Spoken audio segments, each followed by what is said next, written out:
Hello friends, so ngayon papunta na ako ng UP and tinanghali na ako. So ito yung view dito. Okay, nasa ano ako? Nasa dito.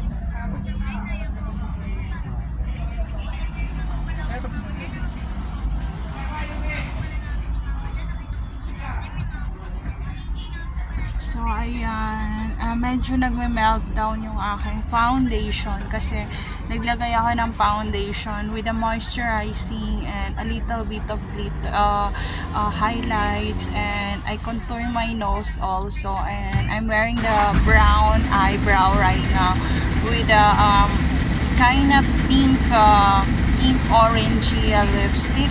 So yeah, that is for my makeup of the day. And take care always everyone. There's no safe place to all targeted individual out there.